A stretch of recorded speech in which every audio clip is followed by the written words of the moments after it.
Hello दोस्तों, स्वागत है आपको अपने YouTube चैनल स्टोरी साथी पर। अगर आप लोग इसी तरह का और भी वीडियो देखना चाहते हैं तो आज ही हमारे चैनल को सब्सक्राइब करें। धन्यवाद।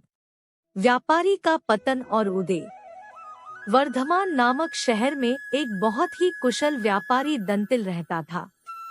राजा को उसकी क्षमताओं के बारे में पता था, जिसके चलते राजा ने उसे राज्य का प्रशासक बना दिया।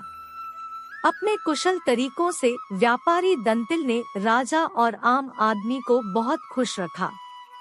कुछ समय के बाद व्यापारी दंतिल ने अपनी लड़की का विवाह तय किया। इस उपलक्ष्य में उसने एक बहुत बड़े भोज का आयोजन किया। इस भोज में उसने राज परिवार से लेकर प्रजा तक सभी को आमंत्रित किया। राजघराने का एक सेवक जो महल में झाड़ू लगाता था, वह भी इस भोज में शामिल हुआ, मगर गलती से वह एक ऐसी कुर्सी पर बैठ गया जो केवल राज परिवार के लिए रखी हुई थी। सेवक को उस कुर्सी पर बैठा देखकर व्यापारी दंतिल को गुस्सा आ जाता है और वह सेवक को दुत्कार कर वह वहां से भगा देता है। सेवक को बड़ी शर्मिंदगी महसूस होती है और वह व्यापारी दंतिल को सबक सिखाने का प्रण लेता है। अगले ही दिन सेवक राजा के कक्ष में झाड़ू लगा रहा होता है।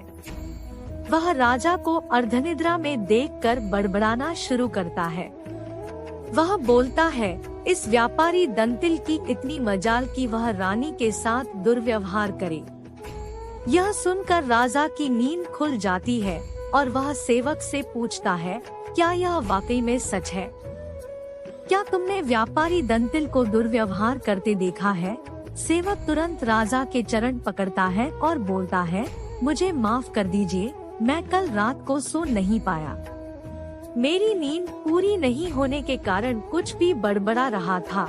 यह सुनकर राजा सेवक को कुछ नहीं बोलता, लेकिन उसके मन में शक पैदा हो जाता है। उसी दिन से राजा व्यापारी दंतिल के महल में निरंकुश घूमने पर पाबंदी लगा देता है और उसके अधिकार कम कर देता है। अगले दिन जब व्यापारी दंतिल महल में आता है तो उसे संतरिया रोक देते हैं। यह देखकर व्यापारी दंतिल बहुत आश्चर्यचकित होता है।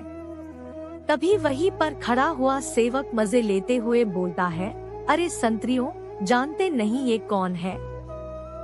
ये बहुत प्रभावशाली व्यक्ति हैं, जो तुम्हें बाहर भी फिंकवा सकते हैं, ठीक वैसे ही जैसा इन्होंने मेरे साथ अपने भोज में किया था।